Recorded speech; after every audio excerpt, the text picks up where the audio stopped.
I love dungeon RPGs. They offer some of the most engrossing experiences within RPGs if you click with the mechanics. There are still so many franchises out there I've yet to get around to, even though I want to, such as Class of Heroes. Given that the Western release of Class of Heroes 1 and 2 Complete Edition essentially serves as a soft reboot of the series outside of Japan, now is the time to check out this franchise and ask, is this series any good?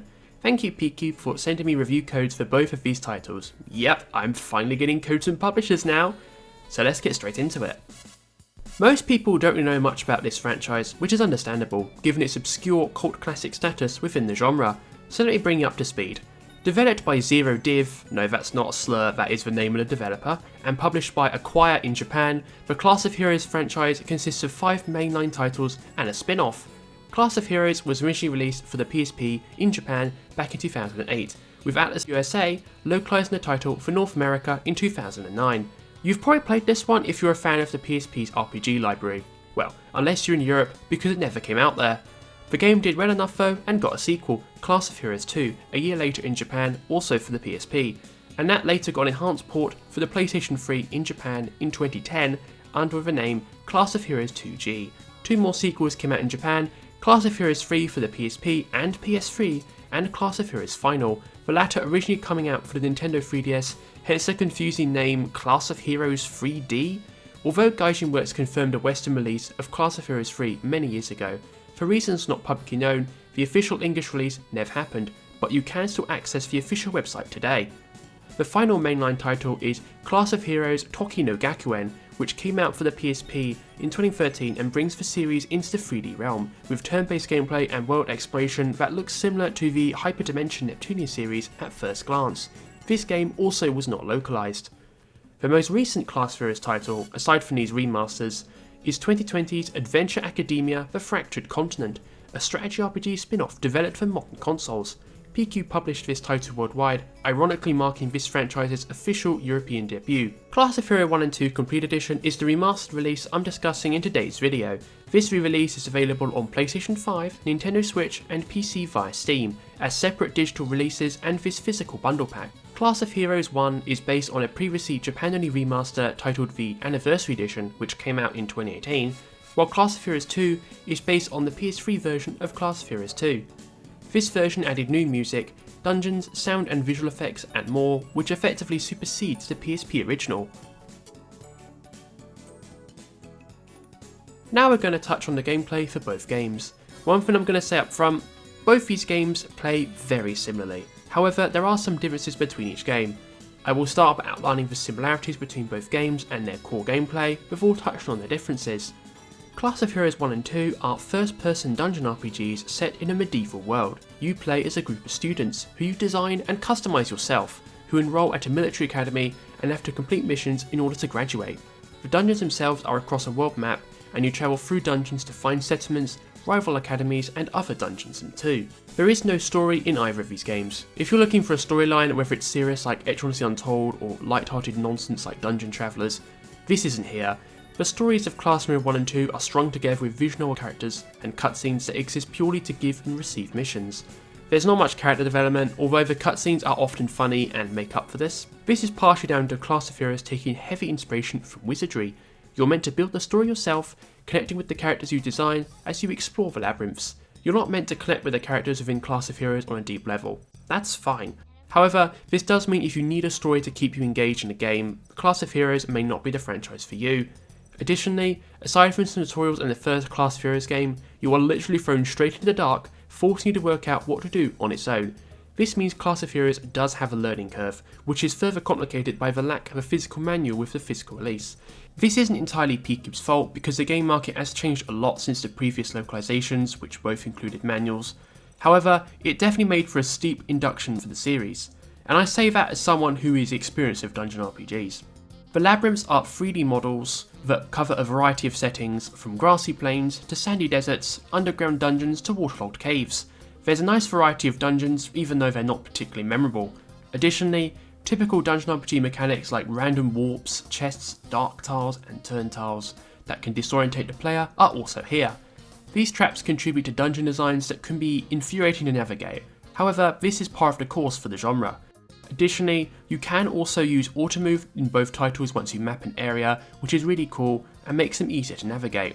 There are a couple of key differences with the dungeons that I want to touch on. Firstly, Class of Heroes has randomised dungeon entry points across the dungeon, whereas Class of Heroes does not. Secondly, you need to make maps using alchemy or a spell in Class of Heroes 1 to see your map, whereas Class of Heroes 2 fills it in by default. Finally, some dungeons have multiple exits that exist to connect dungeons to other places on the world map. In all these respects, Class of Heroes 2 is easier to navigate than Class of Heroes 1. One of Class of Heroes' more unique mechanics is trapped chests. Chests have to be disarmed. You can check them in advance, then once you've seen what traps are on the chests, you can try to open them. If you get hit with a trap, one or more of your party members may get hit with an ailment, lose HP or MP, or even die. I'm not really a fan of this mechanic because the trap that comes up on the name isn't actually what's in the chest sometimes. This means that you may get hit with something much worse than what you're told is in the chest, such as Mortal Strike, which deals heavy damage to everyone in your party. On the flip side, you might find out the chest isn't trapped after all and you just get the item straight away. This does put me off opening chests altogether because half the time the items inside aren't even worth it. Your mileage may vary. Battles themselves take place on the field and occur instantly. There is no transition to a unique arena, it's all in real time. There are the usual skills, magic, items and front backline positions. Another aspect of Class of Heroes is also that party formations are fixed. If you have at least 4 party members, you can try to do solo runs if you want. One of them must be on the back row, while 3 must be on the front. You cannot have different numbers of people on the back versus on the front, like in other dungeon RPGs. The monsters are all 2D drawings, another staple for the genre, and are a nice variety. Some battles are quite hard though, but others are quite easy so long as you're not underleveled. This does depend on the number of enemies you have. In that sense, Class of Heroes is much easier to get into than other classic dungeon RPGs. This is another intentional design choice as Class of Heroes was designed to lower the barrier of entry, even before the likes of Etch and Odyssey made it standard. However, as I mentioned before, there is still a steep learning curve, so I'm not sure how successful Zero Div actually was at this. Speaking of parties, you can have more than one party and station them at different places across the world map. I really like this mechanic. This means you can take multiple groups of students out of the academy and switch between these teams as and when you need to. This can greatly speed up time travelling around the map to complete certain missions. Additionally, your inventory also transfers with you, allowing you to buy one expensive armor or item upgrade, station your party at one village, then resume your quest with another party currently stationed at another academy and equip one of those students with this armor, just to give one example. That is why I love it, because it does allow for some really cool flexibility that you don't really find in the genre. It's also worth touching on the class customizations found within Class of Heroes.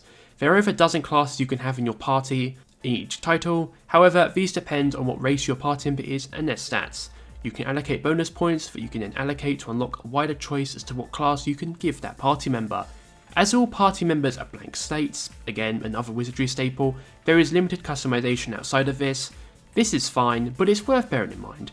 I would like to have seen the ability to change colour palettes and de-gender character designs found in other titles like in Etch and Odyssey Nexus. You also need a guide to ensure you unlock the classes you want because the game doesn't tell you. Also, to get the most bonus points possible to allow you to upgrade to more classes, keep going back and forth on the character select menu until you get a randomised bonus of over 15 points. 10 out of 10 recommend. It's time to talk about the presentation. Now, these are originally PSP games, but they don't look like it. The HD visuals for the labyrinths and portraits look absolutely fantastic and have been well upgraded to HD consoles. Class of Heroes 2G doesn't look much different from its PS3 incarnation, and that version already added new rain and visual effects not found in the original release, which is to be expected. However, what's not expected or acceptable is that Class of Heroes 2G's opening movie is not updated and still is the same as the original Japanese PSP opening, which just isn't acceptable in 2024. Like, come on, this quality is absolutely terrible. Audio though is definitely a mixed bag. The Japanese audio is good, with the majority of lines being fully voiced. The music is decent, it gets the job done, and it does help set the tone for the atmosphere when it plays. That's another key aspect of Class of Heroes that separates it from other dungeon RPGs. Music does not play when you're exploring a dungeon. This is an interesting design choice, but it does make Class of Heroes feel emptier compared to other games. Additionally, and this is a bit more subjective, one reason why I love dungeon RPGs is because of the immersion that a good soundtrack enables alongside the first person perspective, both when exploring the overworld and during battles. Without soundtracks playing in the background of dungeons, Class of Heroes feels like it's missing something in order for me to be truly immersed in its world, like I am in other series. such as Eternality, Seventh Dragon and Dungeon Travelers. So, do any sounds play at all outside of battle? Yes, ambient sounds play instead, and they're absolutely awful. Sometimes you get sounds like wind and enemy screams suddenly come out of the blue for no reason, and honestly, it's really obnoxious, jarring, and at times even overstimulating. The obnoxious screams don't even sound like actual screams. They're clearly forced by some voice actor who probably wasn't paid much money, and I really don't like this at all. Additionally, some of the door opening sounds were equally obnoxious, especially in the labyrinths. This is the case in both games because there's also a lot of asset recycling of these sound effects. I would have much preferred music, and I recommend you have your own sounds on in the background, like say a podcast. Given this is the complete edition of both games, it's worth touching on the quality of life features found in both releases. Class of Heroes Anniversary Edition introduces an easier difficulty setting and the option to remove the obnoxious ambient sounds in dungeons, which does help. You can also change the music for any of the major areas in the game to OST from the first 3 Class of Heroes titles. While this does make Class of Heroes nicer to play, the looping OST does quickly get old, so like I said earlier, get your own music instead. There's also a bonus art gallery with artwork from both games. All these features do make Class of Heroes Anniversary Edition the best way to experience this classic title. On the other hand, Class of Heroes 2G is a bit underwhelming in this department. It's a straight port of the PS3 version without adding any of the quality of life features found in Class of Heroes Anniversary Edition. Not adding the art gallery, I understand. However, not adding in the difficulty settings nor the ability to remove ambient sounds are huge oversights that really need adding in a patch. Class of Heroes 2G does have one major positive of its own though, the localization.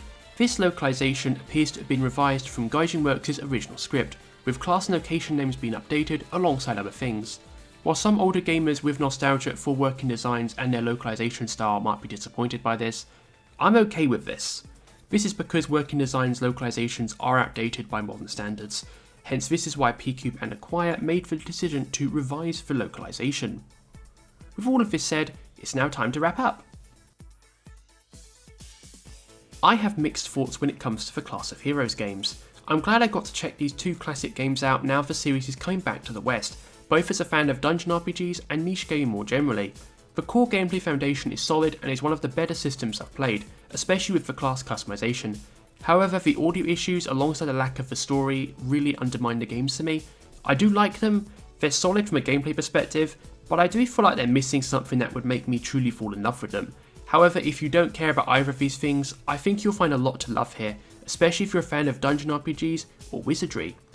Additionally, as I've said earlier, these games play very similar, so once you've played one Class of Heroes title in this collection, you've basically played the other. Hence, I recommend getting either one of these games digitally if you don't want the physical bundle pack. The bundle pack is exclusive to North America and Europe thanks to PQube publishing the titles. Moreover, it will likely remain affordable for many years to come. If you're unsure which game to start with, I'd say Class of Heroes 2G because it's easier to navigate because the dungeons are not randomised. However, if you need the accessibility aids and tutorials found in the Anniversary Edition, then go for that version instead. I'd still recommend other dungeon RPGs over Class of Heroes if you're new to the genre, but if you're a veteran looking for something a little more obscure, Class of Heroes is a good pick. Hello, and thanks for getting to the end of another review retrospective video on the channel. Not got much to say this time, other than I'm really glad I got my first opportunity to review games in advance of their official release, and I hope I've done the games justice. Anyway, thanks again to PQube for sending me codes for both these games. If you liked the video, please like, comment, subscribe, ring the notification bell, consider becoming a channel member if you can afford to and want to do so. Oh, and let me know your thoughts on the Class of Heroes games too while you're at it. Anyway, thank you so much, have a lovely day, bye bye.